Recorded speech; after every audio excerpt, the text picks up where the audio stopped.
Hello students, how are you. और एक बार फिर से मैं वापस हूँ यहाँ पे और एक और नया चैप्टर लेके आए हैं हम लोग। और आज जो चैप्टर हम लोग लेके आए हैं वो आपका जो फ्लामिंगो का जो पोइट्री वाला जो सेक्शन है उसमें से हमने पॉइंट नंबर 2 को सिलेक्ट किया है। और आज की जो पॉइम है an elementary school classroom in a slum. और ये जो किस तरह का क्लासरूम है और किस तरह की ये स्लम एरिया की क्लास है, इस पर सारी बात करेंगे हम लोग और जानेंगे इसके बारे में सारी चीज़ें छोटी छोटी और सब कुछ, और इसके पॉसिबल क्वेश्चंस के बारे में भी बात करेंगे। तो लेकिन सबसे पहले बात हो जाए इसके पॉइंट की। इसको लिखने वाले जो पॉइंट हैं वो स्टीफन स्पेंडर हैं। और स्टीफन स्पेंडर की जहाँ तक बात करें, एक इंग्लिश पोइट है और इन्होंने काफ़ी सारे ऐसे भी लिखे हैं। और ये जो प्रेजेंट पोइम है ये एक्चुअली एक तरह से एक एंगर है स्टीफन स्पेंडर का ऐसे लोगों के खिलाफ जो रिच और पावरफुल हैं। लेकिन जो भी वो लोग अगर छोटे लोगों के लिए कोई चैरिटी करते हैं, किसी तरह की वो अगर कोई काम वेलफेयर का कोई काम करते हैं, तो वो ऐसा काम होता है जो इन बच्चों के किसी काम का नहीं होता, जो स्लम एरिया के बच्चों के लिए किसी तरह का काम यूजफुल नहीं होता वो। अब बात हो जाए पहले ये जो पोइम है कि एक्चुअली इसका थीम क्या हो सकता है। पहले बात कर लेते हैं इसका थीम के बारे में। तो थीम यहाँ पे एक्चुअली यहाँ पे दो इशू यहाँ पे स्टीफन ने रेज करे हैं। पहला इशू है कि एक्चुअली वो बात कहना चाह रहा है कि ये जो एक गैप है रिच और पावरफुल लोगों के बीच में और साथ में जो पुअर लोग हैं, तो एक तरफ रिच और पावरफुल लोग हैं, एक ऐसा ग्रुप है, और एक तरफ ऐसा ग्रुप है जो पुअर है। इन दोनों के बीच में एक गैप है, दैट शुड बी अबेटेड। ये जो ग्रुप है ये किसी तरह से ख़त्म होना चाहिए, ये रिड्यूस होना चाहिए, रिमूव किया जाना चाहिए, और ताकि इन सभी बच्चों को, ये जो स्लम एरिया के बच्चे हैं, इनको भी जस्टिस मिल सके और ये भी एक तरह से एक ऐसी फीलिंग के साथ जो इनको सोशल जस्टिस दिलाती हो, उसके साथ ये लोग आगे बढ़ सकें और इनको भी अपॉर्चुनिटी मिल सके, ये भी एजुकेशन ले सकें। ये सारी बातें स्टीफन स्पेंडर अपनी इस पोइम में करेगा। तो बात कर लेते हैं पहले से इस पोइम की जो स्टोरी है या फिर एक तरह से इसका जो सब्जेक्ट मैटर है उस पर बात कर लेते हैं कि क्या इसका सब्जेक्ट मैटर रहेगा। तो सबसे पहले लेते हैं ये पोइम करीब 6-7 छोटे छोटे स्ट्रेंजर्स में डिवाइडेड है और हर एक स्ट्रेंजर में कुछ न कुछ एक मैसेज देने की कोशिश की है। स्टीफन ने बताने की कोशिश की है कि स्लम एरिया का जो क्लास है, जैसे इसका टाइटल है एन एलिमेंट्री, तो एलिमेंट्री जिसका मीनिंग होता है कि एक प्राइमरी स्कूल, एक ऐसा स्कूल जहां से स्टूडेंट्स बच्चे अपना एजुकेशन का बिगनिंग करते हैं और उसी बिगनिंग को बताता है कि एक स्लम एरिया में अगर इस तरह की क्लास चल रही है तो क्या है वो क्लास। तो पहले जान लेते हैं इसका सब्जेक्ट मैटर, जान लेते हैं। पहले लेते हैं स्ट्रेंजर वाइज इस पोइम का एक्सप्लेनेशन कि किस तरह की ये पोइम है और क्या इसका सब्जेक्ट मैटर है। तो सबसे पहले बात करते हैं, तो यहाँ स्टीफन बात कर रहा है कि एक स्लम एरिया का क्लास चल रहा है और वहां पे कुछ बच्चों को पढ़ाया जा रहा है, लेकिन वो सीधा आपको ये नहीं बताएगा कि ये स्लम एरिया का क्लास चल रहा है, ये आपको खुद आप डिसाइड करना है क्योंकि ये स्लम एरिया का ही क्लास है। और दूसरी बात है, इस पोइम में हमें बहुत सारा इन्वर्जन देखने को मिलेगा।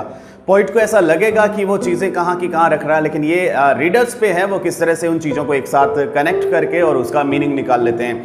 तो पहले वो शुरू से ही कहता है कि देखिए एक जो समुद्र की बहुत सारी जो स्ट्रॉन्ग लहरें हैं उनसे दूर एक क्लास चल रही है और उस क्लास में कुछ बच्चे पढ़ रहे हैं, आप इन बच्चों के चेहरे देखिए।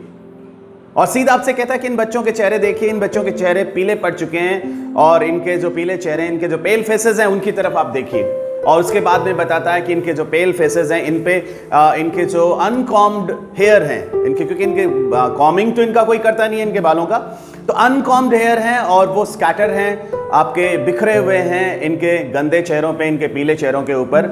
और यहाँ फिर से एक वो सिमिली यूज कर रहता है और वो इसका कंपैरिजन करता है लाइक रूटलेस वीड। और ये चेहरे ऐसे हैं जो बिखरे हुए बालों के साथ ये चेहरे ऐसे लगते हैं जैसे जंगली घास है और वो बेकार घास की तरह नजर आ रहे हैं। इसके अलावा जो अगली बात वो कहता है कि अगर आप इनके चेहरे देखेंगे तो वो बिखरे हुए बाल आपको इनके चेहरे पे नजर आ जाएंगे। अब देख लेते हैं इस क्लास में कितने बच्चे बैठे हैं, एक लुक ले लेते हैं कि किस तरह के बच्चे हैं और कौन कौन बच्चे इस क्लास में बैठे हैं। तो सबसे पहले वो नोटिस करता है एक टॉल गर्ल को। एक टॉल गर्ल बैठी है क्लास में, लेकिन उसने अपना सर झुका के बैठी है, उसने अपना जो सर है वो डेस्क पे झुकाया हुआ है। अब इसके पीछे रीजन क्या हो सकते हैं, पॉसिबल रीजंस।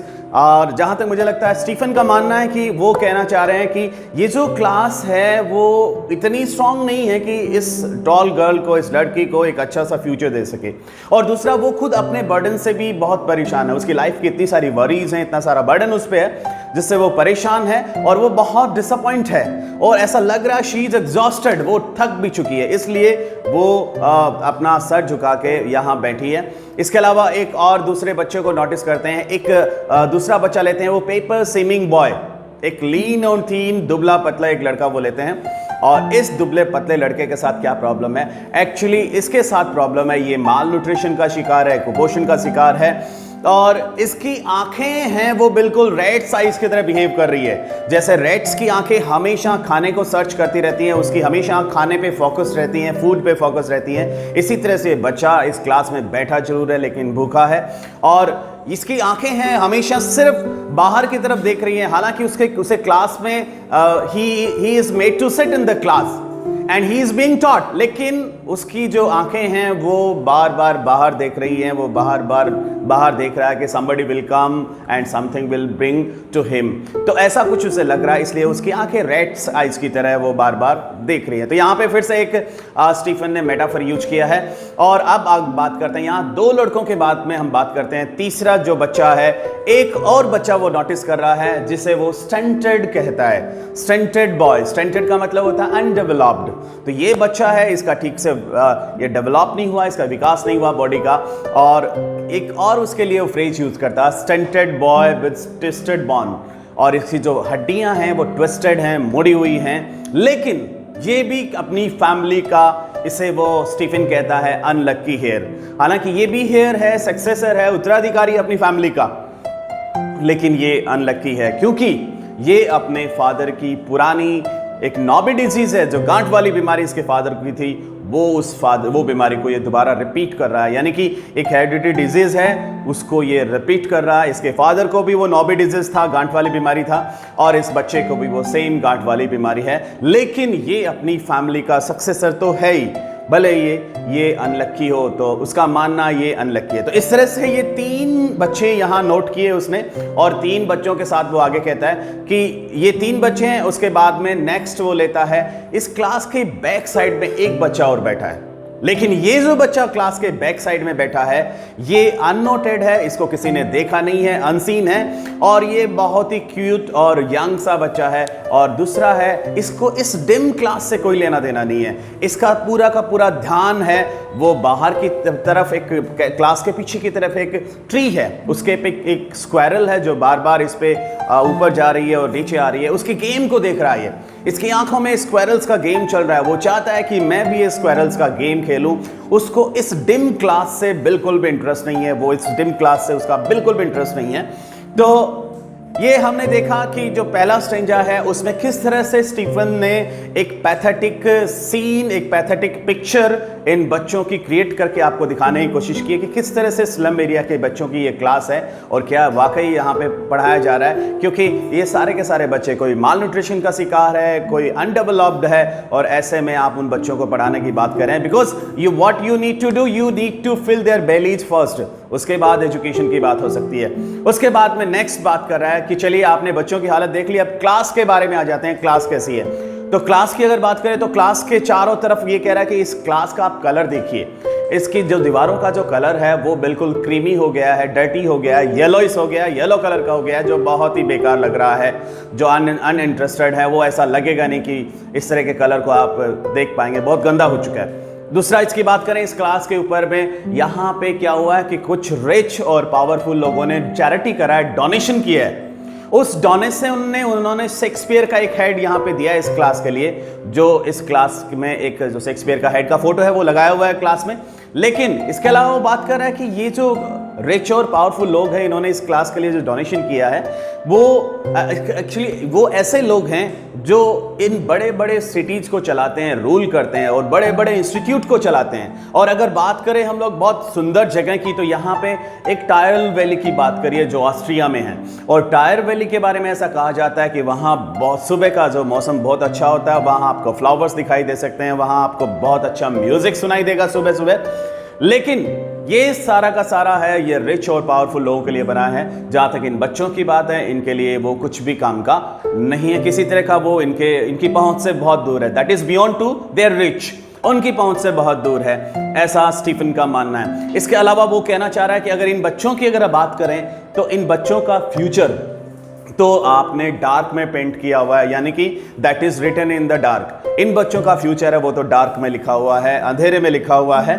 तो अब जान लेते हैं, अब थोड़ा सा इनके घर जान लेते हैं कैसे हैं, और घरों के बारे में भी थोड़ा सा, और रहते कैसे हैं ये लोग, और इनकी स्ट्रीट्स कैसी हैं, गलियां कैसी हैं, वो भी थोड़ा सा जान लेते हैं। तो यहाँ स्टीफन कहता है कि अगर आप स्लम एरिया में आप जाते हैं तो आपको ये बिल्कुल नैरो स्ट्रीट दिखाई देगी, एक सकड़ी सी गली दिखाई देगी, और वो सकड़ी गली सिर्फ ऐसा लगेगा दैट इज क्लोज्ड, आगे जाके बंद है, दैट इज सील्ड, लेकिन ऐसा लगेगा अगर आप ऊपर देखते हैं तो आपको आसमान की तरफ लीड करती हुई दिखाई देगी, यानी कि वो पतली गली आपको आसमान में खुलती हुई दिखाई देगी। ये है। इसके अलावा अगर आप इन बच्चों से आइलैंड्स वगैरह के बारे में और बड़े बड़े स्टार्स वगैरह की अगर बात करेंगे तो भी शायद इनकी पहुंच से दूर है, शायद वो मीनिंगलेस हो जाएगी इन लोगों के लिए।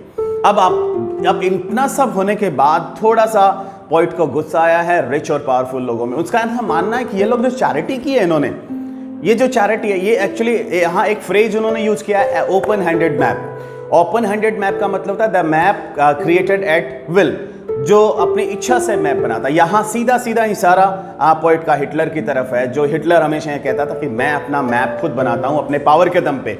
तो ये ऐसे लोग हैं जो रिच और पावरफुल लोग हैं, अपना मैप खुद बनाते हैं, और उस मैप से इन बच्चों की प्रॉब्लम्स का कोई लेना देना नहीं होता।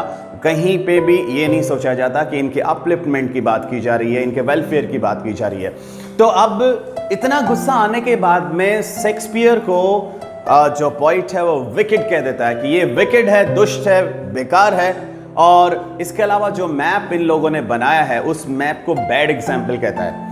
तो ये जो बैड एग्जाम्पल कैसे है ये मैप, इसके बारे में थोड़ा सा बात कर लेते हैं। तो शेक्सपियर एक्चुअली क्या है, शेक्सपियर सिंबल है नॉलेज का, और शेक्सपियर ने अपनी लाइफ में 32 ड्रामाज लिखे हैं, बहुत सारा पोएट्री उसने लिखा है। तो उसके जो पोएटिक वर्क्स हैं, तो ऐसा मानना है स्टीफन का कि इन बच्चों के वो किसी काम के नहीं है। ये जो पोएटिक आप देखते हैं, उनके जो भी ड्रामाज हैं या पोएटिक वर्क्स हैं, इन बच्चों के लिए किसी तरह का वो रिलीफ नहीं ला सकते। एक्चुअली ये लोग सारे के सारे बच्चे दे आर हंग्री, तो इनको चाहिए अपनी बेलीज को भरने के लिए कुछ, पेट भरने के लिए। इनका स्टमक जब एक करता है तो इनको पेट भरने के लिए कुछ चाहिए। नॉलेज का ये लोग अचार नहीं डालेंगे, ऐसा स्टीफन का मानना है। उसका कहना है कि ये नॉलेज इनके तभी किस काम आ सकता है जब इनका पेट भरा हुआ हो। इसके अलावा वो मैप को बैड एग्जाम्पल इसलिए कह रहा है क्योंकि ये जो मैप है, ये जिसमें आप जो भी चीज़ें आप देखते हैं, जो भी चीज़ें ये मैप शो कर रहा है, डिस्प्ले कर रहा है, वो सारी की सारी ऐसी चीज़ें हैं। कहीं पे ओशन दिखाया जा रहा है, कहीं पे आप वैलीज देख रहे हैं, कहीं पे आप माउंटेन्स देख रहे हैं, यानी कि वो चीज़ें आप देख रहे हैं जो सारी के सारे रिच और पावरफुल लोगों के रिच में हैं, और ये बच्चे वहाँ कभी नहीं पहुँच सकते, ये इनके रिच में नहीं है। और ना ही ऐसा कोई मैप है जो इन बच्चों की प्रॉब्लम्स को शो करता हो, जो बताता हो कि इनको क्या क्या प्रॉब्लम से ये लोग सफ़र कर रहे हैं। तो ऐसा मैप कहीं पे अवेलेबल नहीं है, इसलिए यहाँ स्टीफन कहता है कि ये जो मैप इन्होंने बनाया है ये बैड एग्जाम्पल है, और जो शेक्सपियर का फोटो इन्होंने जो डोनेट किया इस क्लास के लिए वो बिल्कुल बेकार है, किसी काम का नहीं है, विकेड है। तो ये तो बात हो गई इसकी। अब थोड़ा सा बात कर लेते हैं, ये लोग अपनी सारी जिंदगी इस स्लम एरिया में, इस हेल जैसी लाइफ में चुपचाप निकाल देते हैं, और इनके जो घर हैं वो क्रैम्ड हॉल्स की तरह, यहाँ इसके लिए एक पर्टिकुलर वर्ड यूज करता है स्टीफन, क्रैम्ड हॉल्स।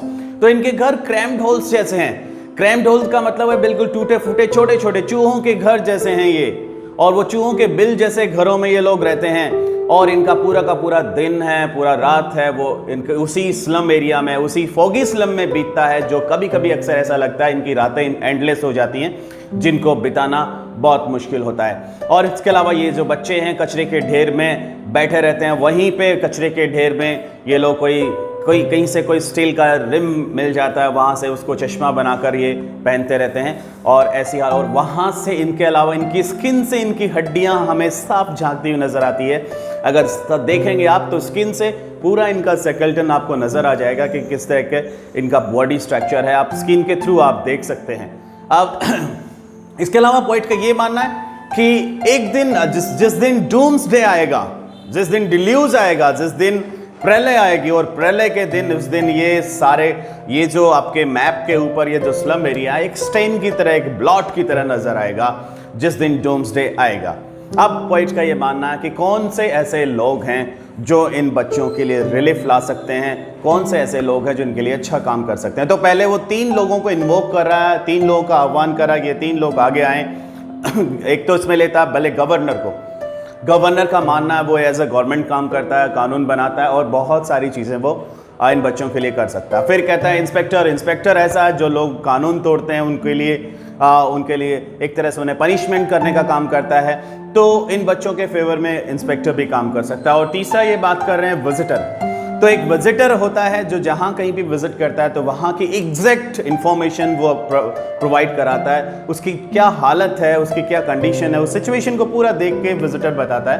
तो एक विजिटर की इन्होंने बात करी है कि विजिटर भी आप उसमें शामिल कर सकते हैं। तो ये 3 ऐसे लोग हैं जो हो सकता है रिच और पावरफुल और एक ऐसे ग्रुप जो पुअर है, उनके बीच का जो गैप है उसको रिड्यूस करने में हेल्प कर सकते हैं, बहुत अच्छा एक अपना इंपॉर्टेंट रोल प्ले कर सकते हैं। आगे पॉइंट कहता है कि इन बच्चों को आप नेचर के पास ले जाइए, नेचर की गोद में ले जाइए और इनको मौका दीजिए नेचर के साथ रहने का। इसके अलावा आप इनकी टंग को बुक्स पे चलने दीजिए, यानी कि इनको पढ़ने का भी मौका दीजिए, इनको एजुकेशन का मौका दीजिए, इनको एक ऐसा स्काई अवेलेबल कराइए जहां पे दुनिया भर की अपॉर्चुनिटीज़ हों, जहां ये अपने अकॉर्डिंगली अपने आप को डेवलप कर सकें, प्रोग्रेस कर सकें। तो इनको एजुकेशन देना ही आपके लिए इंपॉर्टेंट रहेगा, आप एजुकेशन भी इनको दीजिए। इसके अलावा पोइट का ऐसा मानना है कि हिस्ट्री वही लोग लिखते हैं जिनके लैंग्वेज में सन जैसी गर्माहट होती है, वार्मनेस होती है।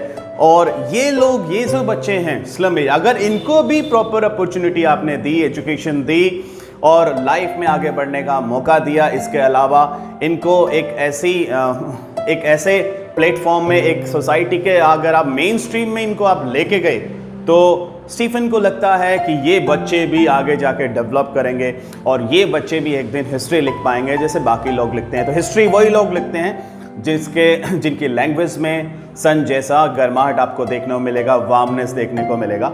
और इसी के साथ पोइट अपना पोएम खत्म कर देता है। तो ये था आज का हमारा poem an elementary school in a classroom in a slum. अब इसके अलावा अब बात कर लेते हैं थोड़े से कि प्रोबेबल क्वेश्चंस क्या क्या हो सकते हैं इसमें। तो सबसे पहले आपको क्वेश्चन फेस करना पड़ सकता है कि शुरू का जो स्ट्रेंजर जिसमें इसने बात करी है स्टीफन ने, कि वो जो पैथेटिक पिक्चर उन्होंने शो किया है बच्चों का, कि किस तरह से बच्चे हैं और वो माल न्यूट्रिशन का शिकार है। जैसे टॉल गर्ल को लिया उसने, पेपर स्विमिंग बॉय को लिया, अनडेवलप्ड बॉय को लिया। तो इन बच्चों के बारे में क्या क्या चीज़ बता रहा है, तो आप वो सारा बता सकते हैं। उसका एक क्वेश्चन पूछा जा सकता है। एक जो इंपॉर्टेंट क्वेश्चन इस पोएम में से हमेशा जो लिया जाता है वो है कि एक्चुअली शेक्सपियर को विकेड बताया जाता है और मैप को बैड एग्जाम्पल बता रहा है स्टीफन। तो आप बता सकते हैं दोनों चीज़ों को कि मैप एक बैड एग्जाम्पल क्यों है और शेक्सपियर को विकेड क्यों कह रहा है, क्योंकि शेक्सपियर के जो पोइटिक वर्क्स हैं वो इन बच्चों के किसी काम के नहीं हैं। और दूसरा, वो पोइटिक वर्क से किसी तरह का रिलीफ इनके लिए नहीं ला सकते, क्योंकि ये बच्चे भूखे हैं और इनकी बेलीज को भरने के लिए कुछ चाहिए, पेट को भरने के लिए कुछ चाहिए। नॉलेज इनके लिए सेकेंडरी रहेगा। दूसरी बात कहता है कि मैप को बैड एग्जाम्पल क्यों बताता है। तो मैप को बैड एग्जाम्पल बताने के पीछे ये जो मैप है जिन्होंने रिच और पावरफुल लोगों ने बनाया है, वो मैप एक्चुअली इनके किसी काम का नहीं है, क्योंकि जो चीज़ें वो मैप शो कर रहा है वो सारी की सारी, चाहे आइलैंड्स की बात करें, ओशंस की बात करें, वैलीज की बात करें, वो सारे के सारे रिच और पावरफुल लोगों के रिच में हैं, पहुंच में हैं। इन बच्चों की पहुंच से बहुत ही बियॉन्ड है, बहुत ही दूर है। इसलिए वो मैप एक बैड एग्जाम्पल है, क्योंकि वो इनकी प्रॉब्लम्स को शो नहीं करता है। तो ये था आज का हमारा an elementary school classroom in a slum, और इस पोएम को स्टीफन स्पेंडर ने लिखा था और हमने इस पे बात करी। कल एक बार फिर से हम लोग एक नई चैप्टर के साथ आपके सामने हाजिर होंगे। तब तक आप देखते रहिए ट्रिपल जे क्लासेस। इसके अलावा मैं स्टूडेंट से एक चीज और कहना चाहूंगा, जिन लोगों ने मुझे सब्सक्राइब नहीं किया है वो जल्दी से मुझे सब्सक्राइब करें और मुझे कमेंट्स करते रहें, बताते रहें हम लोग किस तरह से और वीडियोस को अच्छा करते रहेंगे। और कोशिश ये करेंगे, जैसा मैंने कहा था, जल्दी हम लोग बड़ी लाइव क्लासेस भी करने वाले हैं, और ताकि हम लोग कोशिश करेंगे कि उस चैप्टर से रिलेटेड सब कुछ हम लोग उसमें शामिल करें और एक एक चीज आपके सामने रखें, ताकि आप लोग बेटर से बेस्ट वे में अपने एग्जाम्स की प्रिपरेशन कर सके। तो देखते रहिए इसी तरह से ट्रिपल जे क्लासेस। मैं मिलूंगा कल आपको एक और नए चैप्टर के साथ। तब तक keep watching triple J classes and keep studying, keep playing, और मिलते हैं कल फिर से एक नए चैप्टर के साथ। तब तक गुड बाय।